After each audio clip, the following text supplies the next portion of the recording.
that's kind of the point of this talk, really. I got to that sort of stage where it felt like I had to sort of exercise a few ghosts and discuss some of the things I've done and how it came to where I'm here today, really. I actually didn't get into the games business intentionally. I wanted to be a filmmaker, and I'll go on to talk about that in a moment. I wasn't particularly a game player. I became a game player during the course of a career in games, but it's interesting because I don't think necessarily there aren't people in the room who are, you know, programming skilled. There may be people who are just great animators or great artists or designers, and I don't think you need to be any one of those things. I mean, I think you can actually get into games just with a passion and ideas. You don't need to be technically very strong. It's great if you are, and of course we'll utilise those strengths, but don't feel put off if you're not the best programmer in the room. In fact, the worst programmer I've ever worked with is Peter Molyneux. He was terrible at programming, but we had to put up with that for a while until we could get to be a designer. So anyway, I'll move on, I'll get going, and start talking about me in a very self-indulgent way. So that's me, that old bloke there. 27 years in games now. Worked on and shipped 20 plus titles. A few nominations and a few awards, yada yada. But I've had a broad range of roles. I started as an artist, then I became a kind of a designer, and then because I was getting more senior, suddenly I was looking after people, so I became a kind of a producer and a manager. And then I built out my own game studio for a while as well. So I've kind of done a bunch of different things. And I've also worked associated companies around companies like Bullfrog and Lionhead on and off for about a good 50-60% of my career. And here's a bunch of the games I either designed or did the lead art on, or a combination of the two. Some of them are very old games now. But these are diverse, but there is a common theme as I'll get on to.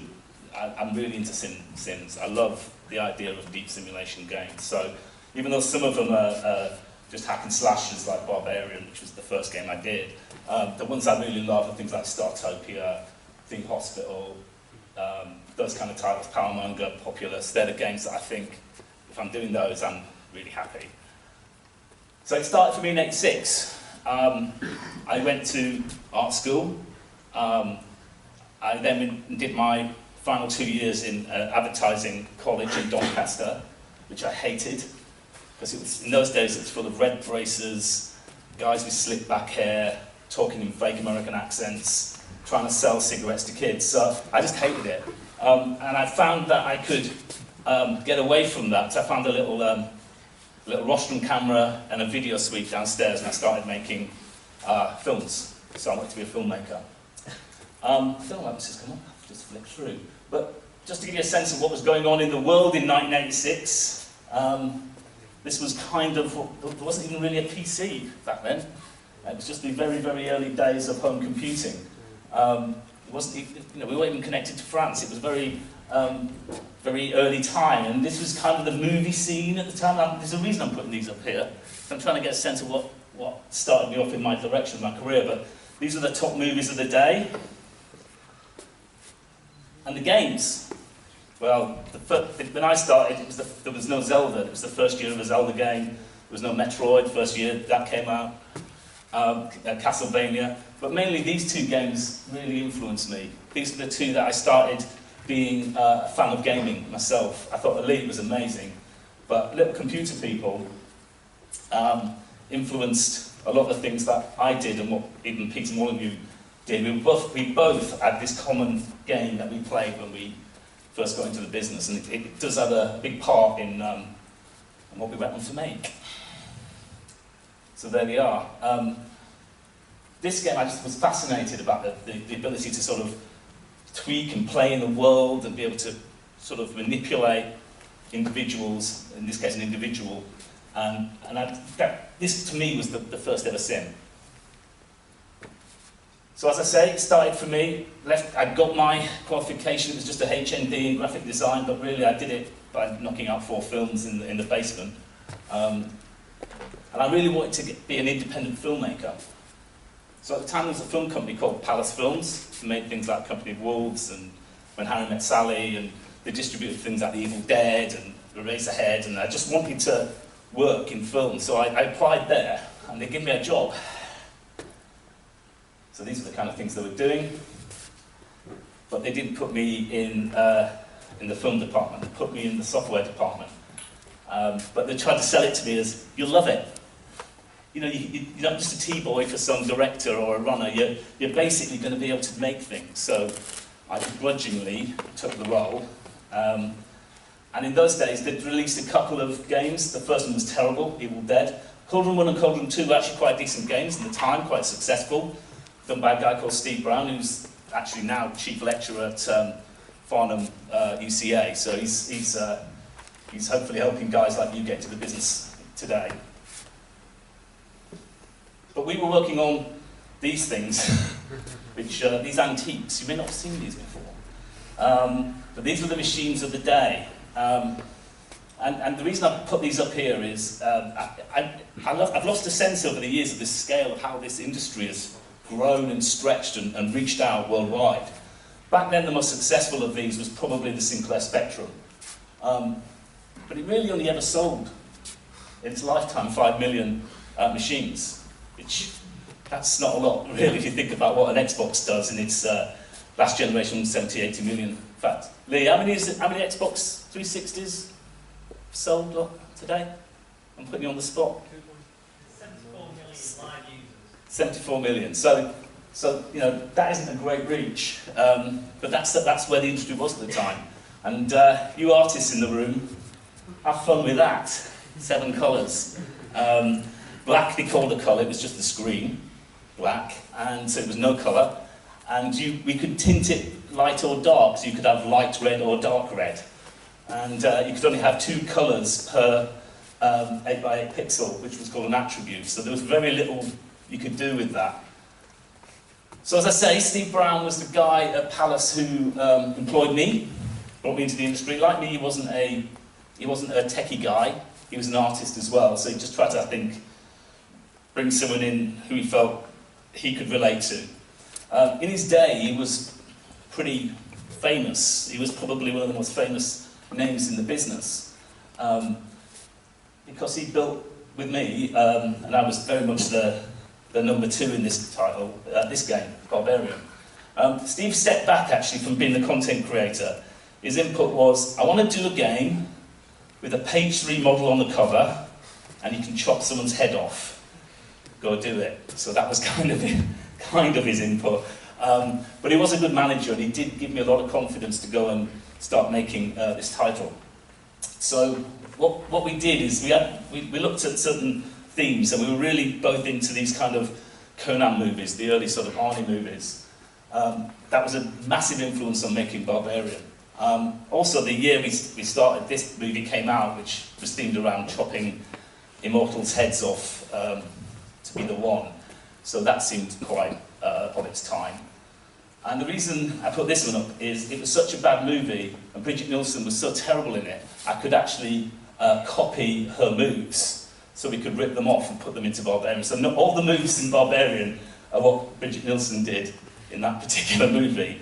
Because what I did was I copied them, and the ones that we couldn't reproduce in the right direction, we either rotoscoped them off the video. In those days, videos didn't pause particularly well. There was a lot of shaking and frame blur.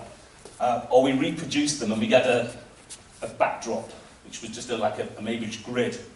And we just, Steve and myself, copied the moves, videoed ourselves, and traced them off the screen. That was next generation in its day. And obviously then we transferred the acetates onto the graph paper, and then I just copied the graph paper onto the screen, and that was it. That was mocap of its day, right? And that young person is me. This will be you one day. So yeah, so these 2 titles did really well. I thought, oh, it's easy, this game's business. First game I did, really. I did a couple of bits and pieces before, but this was the first thing I kind of designed and did all the artwork for. and it was, of its day, a really big hit. And I just thought, wow, it's great. You can make loads of money in games, can't you? I don't think I had another hit for about another 5 years, but it was a great introduction into the business. It was a great insight. In fact, Barbarian 2 was actually what Barbarian 1 was supposed to be, but we couldn't work out how to make, move around the world, so we just did the combat section, and we released that, and that actually sold better than the proper version, which we released a year or so later. But this is the Spectrum version, as I was telling you. Not a lot to do there. There's not a lot of range you can go with the artwork. So, I did about 4 years at Palace.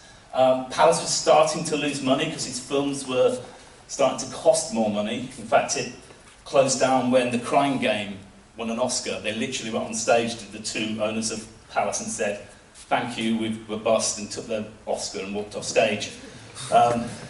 So there was no work at Palace anymore. So I'd heard about this guy called Peter Molyneux because he happened to live near me. And Patricia Mitchell, who used to work near Palace, said, "Do you know Peter?" And I said, "No." She said, "Have you seen some screenshots? He's got a game coming called Populous." And I looked at the screenshots and I just thought it looked amazing.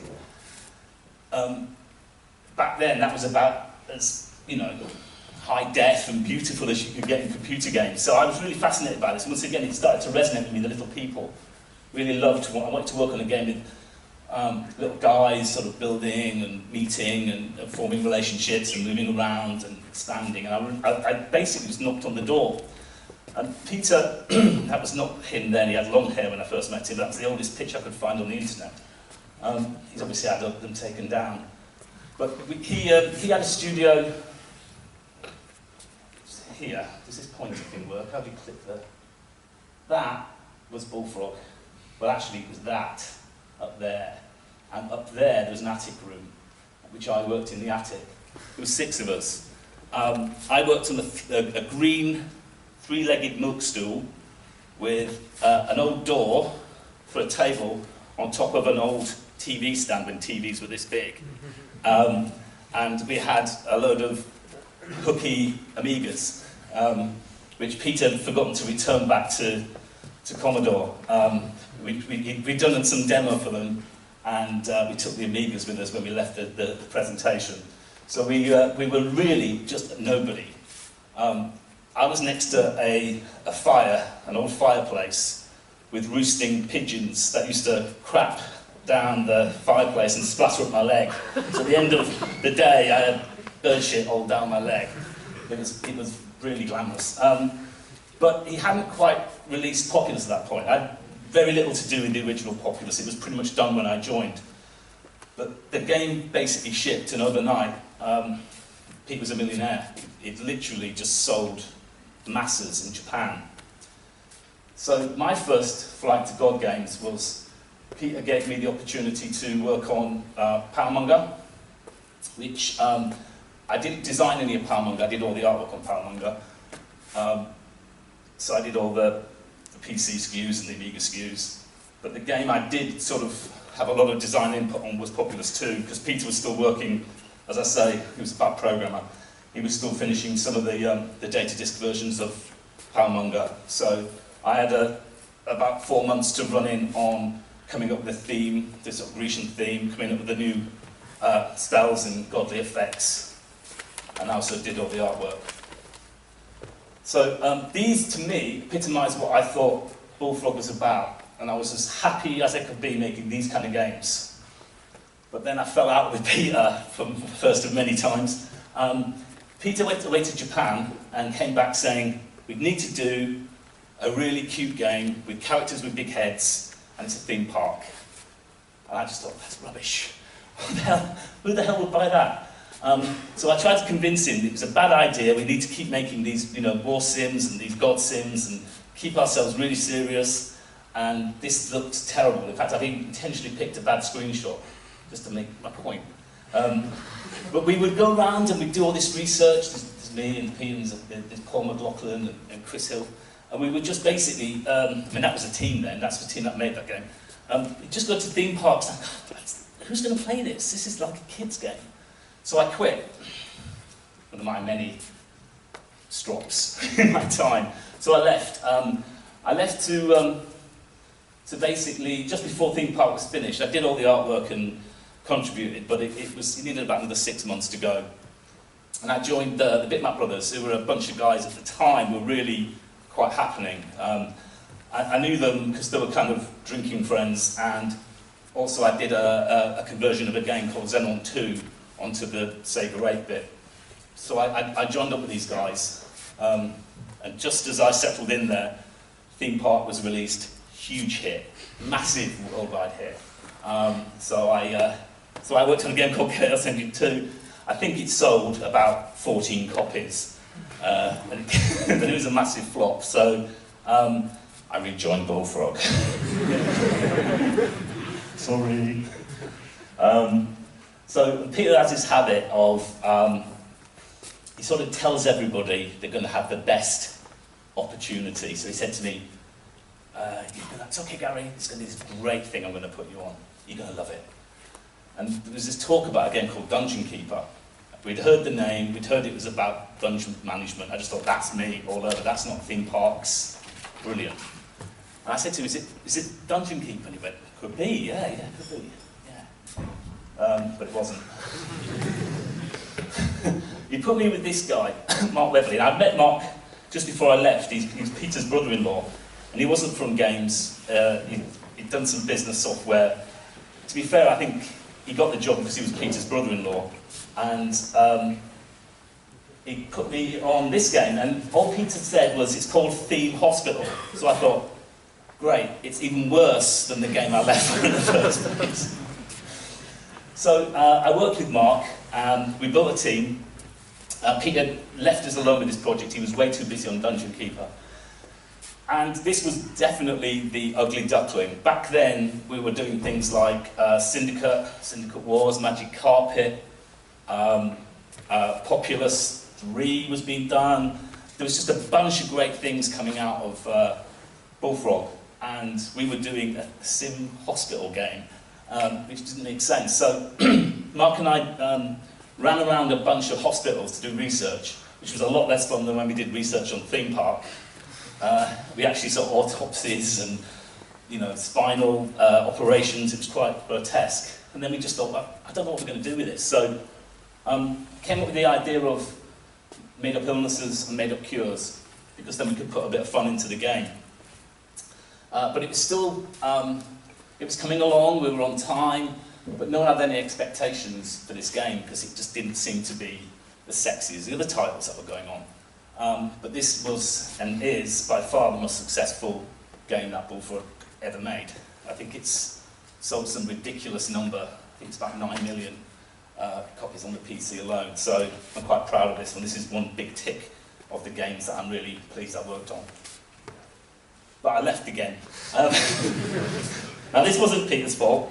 In fact, we all kind of left, because Bullfrog sold to EA, which at the time seemed like, the evil empire had closed in on us, but that was just the way of the world, We were an indie developer. There's a lot of IP now owned independently by Bullfrog. Why wouldn't EA buy that? So they bought the company, quite rightly. Peter sold it, otherwise he'd be turning down lots of money. But we all left, so we just basically reformed Bullfrogs under different names. So the first to go was my company, along with Mike Diskett, who's my brother-in-law, Finn McGecky and Guy Simmons. And we formed Mucky Foot. Others, like Peter, left shortly after, needed Lionhead, what happens with them, they're just a small company. I thought we were going to blow them away. But there are other companies, like Glenn Corpez, who was the co-designer of the original Populous. He did Lost Toys, Small Rockets, Big Blue Box, which is quite an important one. I'll get on to why they're important in a moment. Intrepid, Unpaid Dog, Dogfish. These were all Guildford companies. These were all basically ex-Bullfrog guys who just split up and reformed themselves. So on Mucky Foot, my Mucky Foot years, I'm really proud of this because we didn't know what we were doing. We just got together and managed to blag quite a bit of money out of publishers to make some games, none of which were successful. But I really think they're quite decent games. Urban Chaos, I don't know if you've seen that game. Looks a bit dated now, but in its day, you know, open world, cops and robbers game. You can run around, jump in cars, very Grand Theft Auto, but we got it wrong. Instead of playing the bad dude, you play the good person trying to chase the bad person. I think someone else tilted that in a better way and made a lot more success out of it. But to be fair, back in the day, they did credit us as an inspiration for the reboot of Grand Theft Auto from its original top-down view. So that was quite nice to look back on.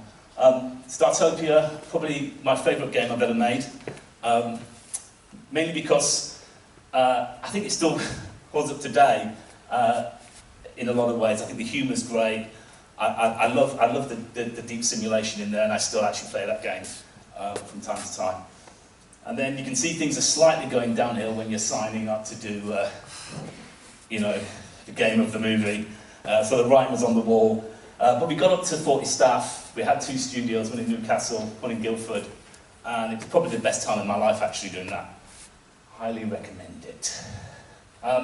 So I went back to Peter again. It's like my, you know, my sugar daddy. So he was working on a title that was already in production called The Movies, but it wasn't really getting any traction. It was a sin, but it was also trying to be a sort of machinima movie maker. And this is kind of coming back to me wanting to be a movie maker in the beginning. So I kind of joined as the executive producer and redesigned it. And although it kind of got some gongs and things, and it sold 1 million units, which is great, in Lionhead terms, that's not a success. So we closed that franchise down after 1 data disc. But the real story was coming along in the background. At the time we were doing that, one of those studios I was telling you about was doing a game called Project Ego, and that was Big Blue Box. Simon Carter, Dean Carter, Ian Lovett were working on this idea, and it was interesting, but they were struggling building the team up, getting it to compete with what was becoming quite high def in those days on the original Xbox quality. They only had about 20 staff, which sounds like a lot of people, but actually, even then, you know, teams were about 70-man teams. So we brought it in-house. So the addition of Lionhead, who co-owned Big Blue Box anyway, by putting us all on this project, we got Fable out the door. And Fable was, for a long time, behind Halo, the most successful game on the original Xbox. And actually, for making money, because Fable, Lionhead, wholly owned by Microsoft, it was the most profitable, pretty much the most profitable game as well, behind Halo. But I got put on something else, a secret project. After the movies had finished, I had a team of people who we needed to sort of get going on something. So we started thinking about game ideas, and this is where Little Computer People comes back in. Peter was talking about Little Computer People. I was talking about how it was my favourite game back in the day. And the spin was, Bullfrog had made a lot of games about being a god, managing a populace, a massive population. How about boiling it down into a game where you manage one single person? Just put all our effort and energy into simulating just one person and making that person vulnerable, so you know, someone who can learn, evolve, empathise, develop. So we made it a child, because that makes sense, because kids are, you know, you can influence and develop and mentor a child. So this seemed fascinating to us. Originally it was on a controller. You could control the game, you could teach Milo to do things like running hops on BMXs and that kind of thing.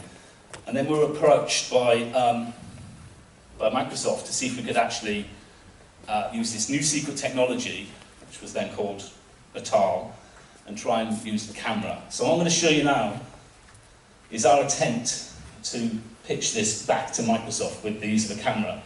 Notice they didn't exist because we're just using a webcam, to be a Kinect camera because we've never seen one before, but I'll try and run this now. This may not work.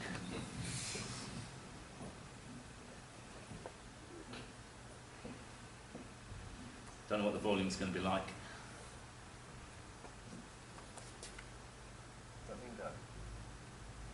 Hello Redmond. Can you hear that? Peter Molyneux here. I'm going to be showing some camera take stuff off. And to show this camera take stuff off, I'm going to be using a project that we're working on here called Milo and Kate. What we're doing with Milo and Kate is trying to make this incredible entertainment experience where we're trying to convince you that something is alive. But I could go on about Milo and Kate for hours. I'm not going to do that now. Now what we're going to do is see this camera take. And to do that, let me introduce you to a friend of mine. Milo. Hi, Peter. Hi, hope you're okay. We're going to be just showing some stuff off at the moment and playing a bit later if that's okay. Where are we? Don't worry about where we are. They're just some friends of mine, but I'd really like you to show them maybe your robot project. Oh, that's Green Man. He can fly. Really? Very good. That's Milo, that's the state of the art of where we are. And what he was demonstrating was some real tech behind the scenes. The first thing that he demonstrated was face recognition. That moment where he said, "Hi, Peter." Hi, Peter. That, for me, was magical. There was no buttons, nothing. It was just me and him. I felt engaged with him. The second thing that he demonstrated was environmental recognition. There's a ton of fun stuff that we could do as a with design on that. He could see the room, he could see faces in the room, and he didn't recognise those faces. So where are we? Who are these people? Again, that is great stuff. We can do a lot of stuff with it. And the third thing that was the face tracking. He could see me moving in the room. Now that feeling that he's in my room, he can see what's happening, was absolutely great. And then the very last one, and for me, probably the most boring one, was the shake of the hand of the object. You've seen this many times. Oh, that's before, Green Man. but I think that, again, that gives the connectivity with the game. Well, that's where we are. I think that the camera makes Milo feel much, much more alive. If we do this right, if we sell this right, and we think of this in the correct way, I think the camera can be a wonderful peripheral, but we've got to focus on things that have never been done before and sell the science fiction of what the camera is to make it a true success. Anyway, thank you very much. I hope you enjoy the rest of your meeting. So, yeah, that was a little, what we call a little sort of concept piece. We put together in about 2 weeks. We used Portia Reese, who was the facial animator of Gollum at Weta, just to help get some of that, life, try and get around the Uncanny Valley stuff. And that was still fairly early rendering tech, the teeth weren't quite right. But we really felt there was something interesting about focusing all our processing power, all our energy and efforts on an individual. And it just seemed to be right for where the industry was going with the potential of Kinect, and actually where Xbox One is going definitely today with some of the ways you can actually talk to your computer and your computer sort of recognises you and all that kind of stuff. We wanted to put that into a person to give it a bit more personality. So that was really the whole design of Milo, was just that. So we thought, okay, we'll show that to Microsoft. We showed it to Microsoft. We did a demo, which I unfortunately haven't got time to show you today. Probably not supposed to show you anyway. And next thing, we're at E3, and we're on the stage at the same time as Paul McCartney and Ringo Starr, and there was a bunch of other celebs. I think there was,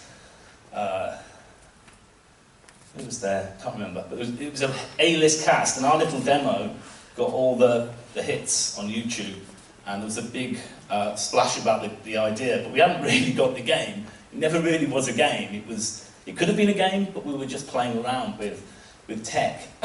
So in the end, we just basically had to park it. It just really was becoming bigger than us. And it became a little bit of one of those internet discussion points. What is it?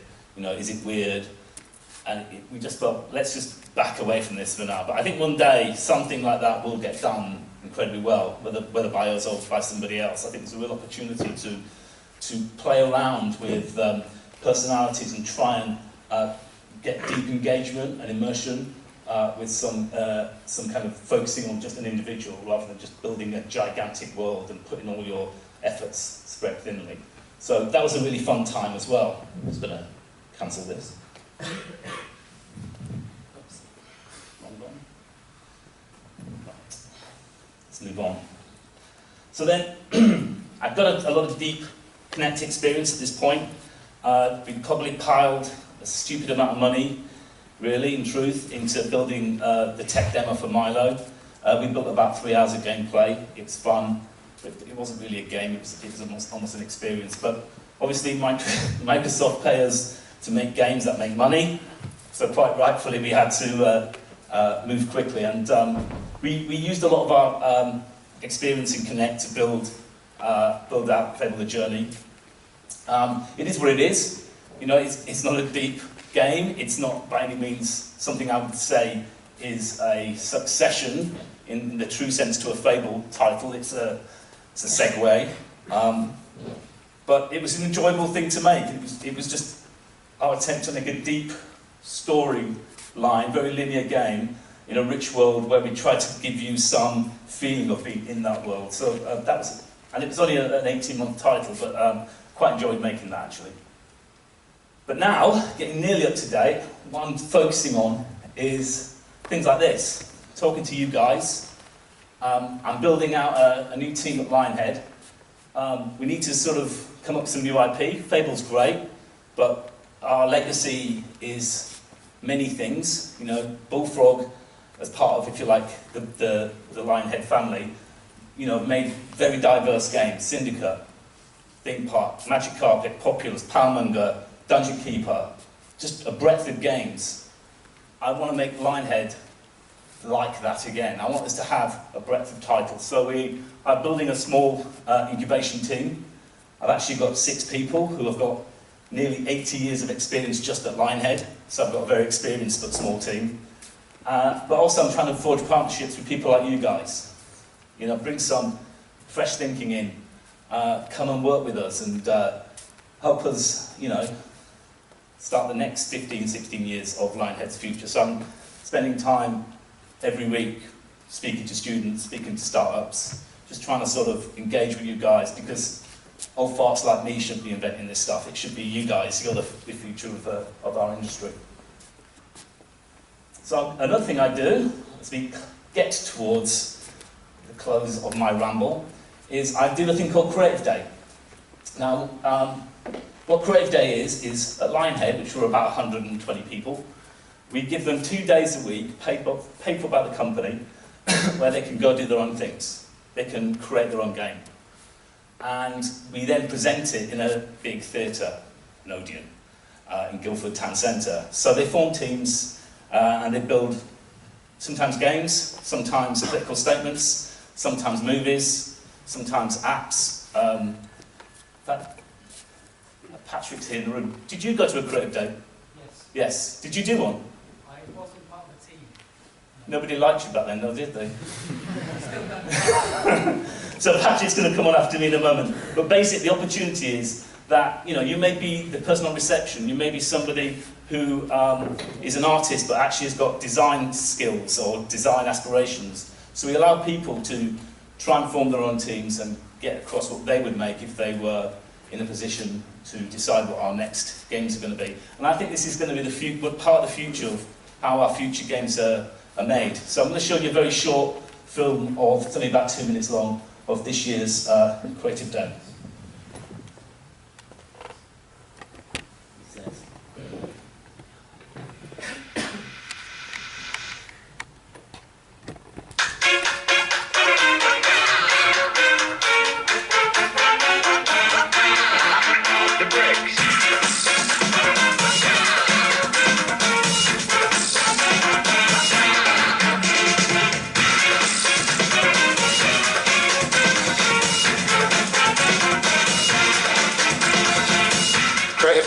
Is my favourite day of the year. This is our 3rd one now. Every single year it's just been incredible, and you come away just feeling inspired.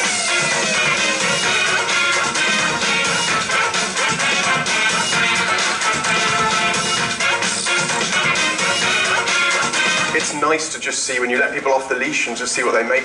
I love it when you see a weird bit of tech that a coder just thought would be interesting, or a strange design from someone, or the things that are completely left field, like the different ways of doing asset management, things I didn't think would be interesting, because someone's been passionate and creative about it. They do turn out to be really cool.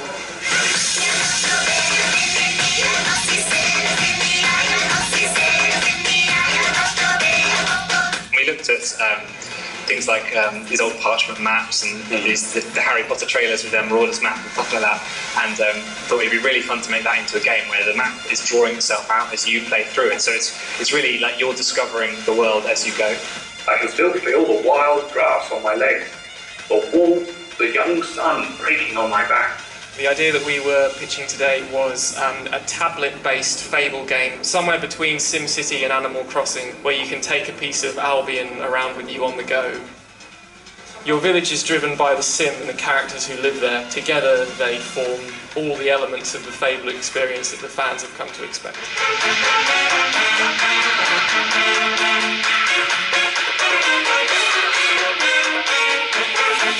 It's quite nice to have that kind of just go be crazy for a couple of days, then get back to work.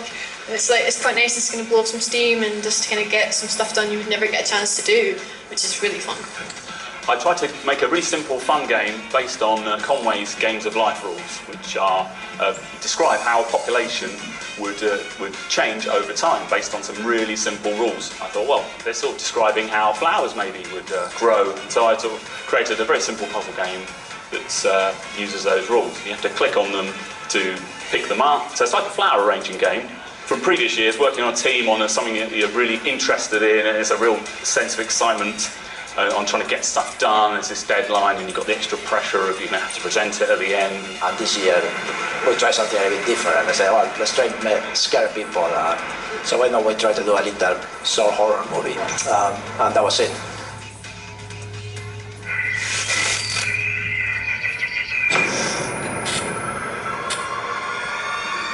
I'm an animator. It takes ages to do anything. In this short amount of time, it's impossible to do an animated movie. So that's what we try. It's the same techniques are applied for everything. At the end of the day, story-wise. So we do that on live action because it's just much quicker.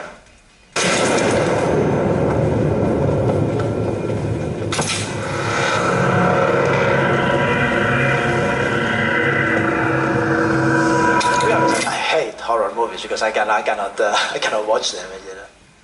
As games get bigger and bigger, there's more and more need to generate more and more content and assets.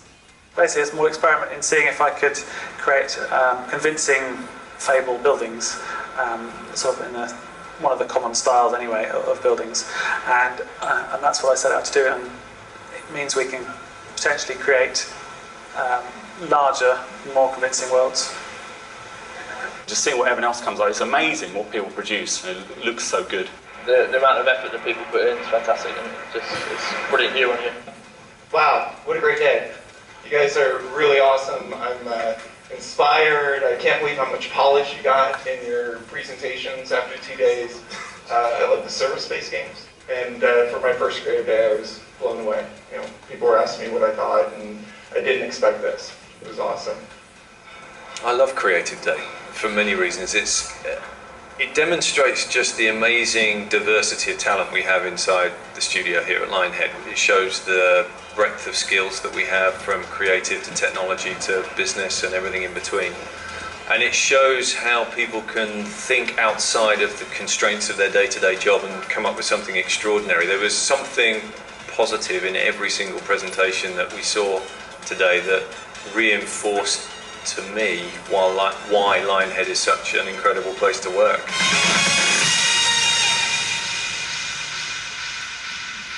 So out of this year's, we've done this for 3 years. We did something similar before that called Lionhead Day, but this is the first time it's been focused purely on letting the studio put forward their own concepts and build them out and prove them out to their own peer group. We had 25 projects this year.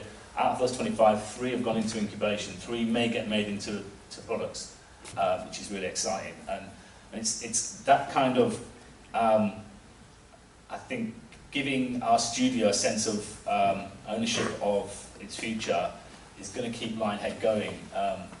60 years is a long time for a studio to stay fresh. And I'm not saying it always has been. There are times when Lionhead has felt very unfresh, but right now, I feel as a company, it's starting to find its second leg. Right, we're into the new phase of allowing a lot more, I think, input from the experienced and talented people who work there. So I just thought it'd be worth showing you that. It's something we just put together a few weeks ago. Pick up my clicker. We're nearly getting there, guys. So I tried to think of a way of making a story out of this presentation, because there isn't. It's just, as I said, it's a bit self-indulgent and rambly. But when I got into the business and wanted to make films, the lovely old, bless it, Specky and the Commodore 64 just wasn't able to allow us to express ourselves in that way. Now this machine, and I'm not trying to be all corporate Microsoft boy here, this machine now and its counterpart, the sewing machine, are starting to really get the processing power and the grunt to actually allow people who aren't necessarily just wanting to use these machines for game making, but I think it's becoming an entertainment device now. So I feel there's that potential for this inside me. There's still that screaming out to make films. There's some part of me thinks that we're getting there in games. It's all coming together beautifully. So there's no reason why a huge movie couldn't be made by a games company. So another little sneaky peek thing I'm going to show you before I round off, and hopefully a few questions and answers. I'll show you, you may have seen this, but we made this for Gamescom. We have got another Fable game coming. It's a good test plug, but here you go. Here's the next Fable installation.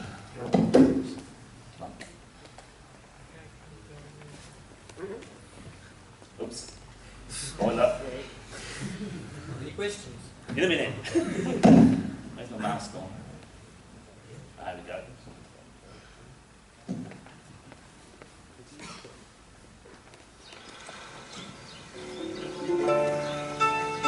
Let me tell you a story of heroes. For there are those who believe the history of Albion is a history of heroes. From every corner of the land they come, seeking to make their name. But dashing, skillful, and perfect of skin.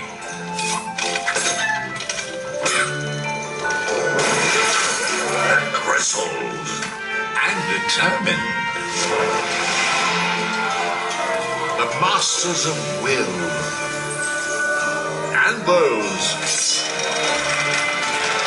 who carried big, pointy swords, with the cheers of the simple village folk ringing in their ears. Out walked these brave heroes, seeking adventure and justice, or maybe just fame and reward. But what they find,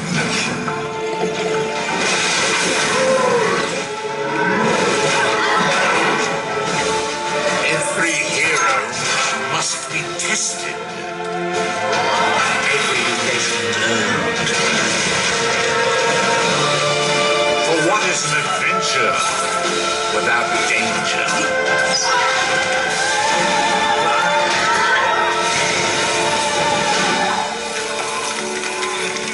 A fable without a hero. A hero without heirs.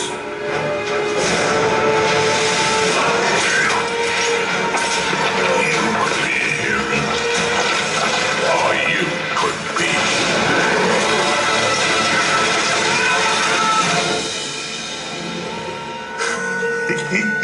The villain.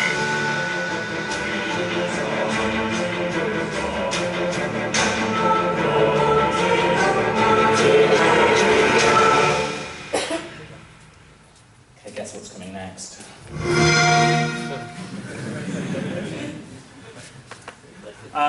So I wanted to keep it light for you guys. It's early morning. There's a lot of very interesting but techie stuff coming up. Patrick is going to give you some real schooling. So hopefully it wasn't too heavy or too dull. But I'd like to ask you all, and thank you by the way for listening and inviting me along today. It's a real pleasure to come up see you guys. I really do believe Scotland is, you know, next to Guildford, the home of British game development. And it's just great to be up here, actually the home of design in Glasgow. So I'd just like to throw out, if anyone's got any questions, I've got about 10 minutes left I think. I can certainly try and fill those 10 minutes if you've got anything you want to ask me. Yes. Any chance of a black and white 3? Do you know what? It's the most asked question when we're going to do black and white. Fortunately, EA own black and white IP, so we can't even make black and white. We can make a black and white game, for sure, and we definitely wouldn't rule that out. But we can't make black and white because that belongs to a different company. But yeah, it's a shame, isn't it? I didn't even mention black and white, God. Yes, sir. I'm sure that during your career you had to fire some people. What was the reason for? Say that again, sorry? Yeah. Why did you have to let some people go off your team? Do you mean that when the we... biggest mistakes they've done? What was the biggest mistake anyone's done? Firing somebody. We don't really fire people. To be honest, people move around a lot in this business. I mean, so they choose to move. People move. People leave. I mean, I'm an example of that. You know, I've left Bullfrog twice, and Lionhead. You do. You move around. You freshen up. You come back. You're a family. There's no harm in people going, I'm going to try something different. So I can't think of anybody being fired. We've made people redundant. You do. You know, if you've got 3 projects in development like we did at one period in time, and suddenly we're down to 1, you make redundancies. That's not firing. But generally, people move on. People want to do different things. They want to stay fresh. So that's part of what this industry is about. It's about moving around and getting new experiences, and maybe bringing those back. What's the biggest challenge you had in game? I think Milo was tough. We went through some tough times with that because it really wasn't a game, and the press kind of spun it into something, and it became very, very difficult to put it back under wraps and treat it as it was, which was a tech demo. We built a lot of tech demos in the past which have become games. I can think of Magic Carpet, for example. We built Magic Carpet. Our plan was to build something we were going to sell as a screensaver. Right, that's what it was. We built this lovely rolling landscape. I think we put an Enya track to it, which I don't know if you know what Enya is. It's kind of sort of Celtic music. And we were going to sell it for about 50 grand to Sony as some kind of weird screensaver for their digital player. And in the end, we put a Magic Carpet on it just to give it a sense of, oh, it feels like on a Magic Carpet ride. And then before we knew it, we were adding game mechanics in, it became a game. So Milo was kind of that. It's just kind of, what can we do with the camera, what can we do with simulation, focusing on an individual, and then, you know, it just became challenging because the press kind of got hold of it and it became a bit strange. It suddenly felt awkward. So that was a tough time, I think, for me personally. You've got a question, raise your hand and the microphone will come round. Oh, okay. There was a chap here who had his hand up, yeah. As a person with your experience, what concrete advice could you give us for getting into game development into the industry as novices? First of all, and it's going to sound like every person says this, but don't ever give up. I hired a guy in and just rehired him in when I was at Mucky Foot because he got on a train from Wales with his last 8 quid. He got on a National Express coach from Wales to Guildford and just asked for a job, and I thought, you know what, I'll give you 2 weeks, because anyone that can get on a bus and knock on the door and just say, I'll do anything, I'll make the tea. So I just think you've got to be persistent, passionate, and but find something that really appeals to you. So if it's design, focus on design. Don't become a generalist. You eventually become that anyway, but I think start with something that you feel passionate about, whether it's programming, art, animation, design. Really focus on that thing, because these days, you know, game teams are 100-man teams if you're doing AAA games on next generation console. If you're a startup, you can be a bit more of a generalist. If you're going to do, I don't know, something in Unity or do an iOS app, you can be quite generalist. But if you want to get into AAA development, you've really got to focus on what it is you think you're good at and just double down on that.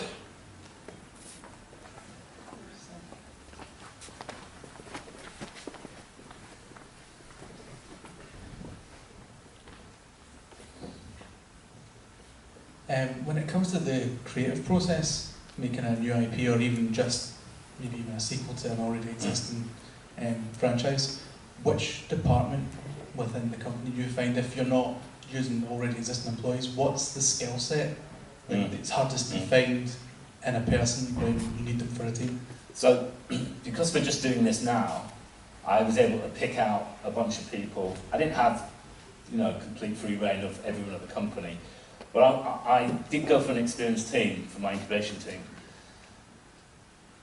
because I wanted T-shaped people. It's kind of contradicting what I just said to you. I wanted people who had, like me, been a bunch of different things, and we've also got a bunch of kids as well, which I have some relationships with, some startups who are coming in and helping out. I've got a couple of junior designers who could be very opinionated, which is what you want. But what we do is we have this process where we throw ideas on the wall. We have this phase called ideation, and we just throw stuff on the wall. It can be anything. And we try and own a number of those, the 6 of us, and we build them into one-pagers. And then we try and get those one-pagers, 20 or 30 of these, boiled down to about 10, because then we bring the rest of the studio in and they review them and feed into them. So when I say the rest, it's representatives, about 20 of Lionhead employees come in, and they're all from different departments and different interests and different types of games. And then we build them into 5 pages. Then we try and reduce them to 5, and out of those 5 we build paper prototypes. So far we're not doing anything technical. There's no code, there's no prototypes at this point, it's all paper. We try and find the fun with just paper. And then out of those 5 ideas, I take them to the leadership team, which I'm part of, but I have to step out of that role. So John Needham, the guy you saw on the video, Stuart White, a bunch of the senior Lionhead directors, if you like. And if they like any of them, we go into a prototype. If they reject them, which is perfectly fine, because at the moment it's cost us nothing really but our salary. There's nothing wrong with killing ideas, even if they're okay. The problem is if you just focus on, if you just make something because you've got a team ready to go, it's just going to cost a lot of money. So what we tend to do is just keep rejecting something till we feel happy, and then we go into prototype. So far, I've got nothing into prototype. Been doing this for 4 or 5 months. I'm still in the paper phase. I think that we're not going to go to prototype until we absolutely believe it's worthwhile. And even then, we'll probably kill something in prototype. We may go even into a green light and kill it. What we don't want to do is put 50, 60, 70 people on something we don't believe in. Didn't really answer your question properly, did I? There's a guy at the back there, and there's a guy over there. And do pull the plug on me if I'm overrunning. David is probably the best person to look at. Just give you this there. For the creative day, what was the size of the teams that you had? Because good question. Obviously, it's really impressive to just get that level of polish on a product in just a couple of days. I've looked into some game jam things, and it's just a completely different scale. I'd say there was difference. There was some one-man band teams. There was some teams that were as big as 10 people. I'd say an average was about 5. But I've seen some pretty amazing things at game jams coming out now. People with Unity, people are producing things much quicker than we were able to produce years ago. But remember, we have a bunch of technologies that we can draw from. We have our own custom engines as well, and there's lots of stuff that routines people can lift from. So it's probably a lot easier for us to do that than it would be for you guys. But they do work incredibly hard. I would say they probably put, out of those 2 working days, what we do is we have the 2 prep days on the Thursday and the Friday, and nearly everyone uses the weekend. And nearly everyone's basically, pizza boxes and working through into the early hours. Because they know they're showing in front of their peer group. They want to show what they can do. They don't want to let themselves down. So they probably do effectively a working week in hours to get that stuff done. But yeah, that 5-man team. Okay. If you had the chance to remake any game you've worked on for the current hardware, would you do it, and which one would it be? Probably Startopia, so it could fail again. 92 Metacritic score, man. I'd love. There's 4 games I made. I didn't really call them up. Barbarian I love because I was a kid and it was just great, just to jump in and make something controversial and at the time very successful. I adore Theme Hospital because it's the game that most people, if I say I designed it, did all the artwork, go, that's the game they know. You know, that's quite, especially in the UK, makes me feel proud that people have heard of it and say fond things about it. I'm not sure it works today. I'm not sure people want another Theme Hospital, but I'd play it. Yeah, so probably Theme Hospital, Startopia, maybe Barbarian as well, just because it was the first thing I ever did. And someone over there, a chap over there as well, had his hand up before. Yeah, and then this guy over here, sorry, sending you on a... Hello. On my PC, I have Fable 3 and the Lost Chapters. Yeah. And I really liked them, but there's no Fable 2. Will it ever get ported? Yeah, we said the same thing. If it's difficult right now with PC, I'd love to. You probably know we're making Fable 1 for 360, that's coming in February. And Fable 2 is my favourite Fable. I've been told that by a lot of people, and it's just, no, I can't play it, so I'm annoyed. Oh, I'm sorry. You know what? If there's an audience for it, and if there's an appetite from Microsoft, we will do it because we have so many fanboys, Fable fanboys who work for us. We've retained a lot of people who've worked on all the Fable games, including the bad one I made. Yeah, we would love to do it, but it's who knows? We didn't know. By the way, I didn't mention this. Fable Anniversary, coming out in February, plug, was a Creative Day project. That was the studio built out in Unity, the first 10-minute section of Fable 1. They basically high-res the characters, high-res the world, built it in Unity and played it and said, wow, imagine if we could have all our 3 Fable games on the 360. And we signed it then. And the guy who put that forward is the EP on that project and lead designer now, Ted Timmins, who's the ginger dude at the front end of the Creative Day video. That's how powerful it can be if you do the right pitch at Creative Day. He runs that project. So yeah, should have mentioned that. That's another success story of Creative Day. But sorry, and maybe over here for the last question. This is the last question. Okay. Make it a good one.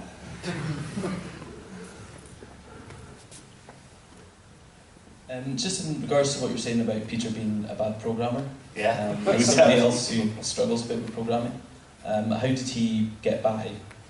The early Bullfrog games didn't credit design. We didn't think design existed. We started to reverse engineer saying design, depending on what you did. In those days, programmers got to say more what went in games than artists, animators, level designers did, because they were programming it, and if they didn't like what you said, they wouldn't program it.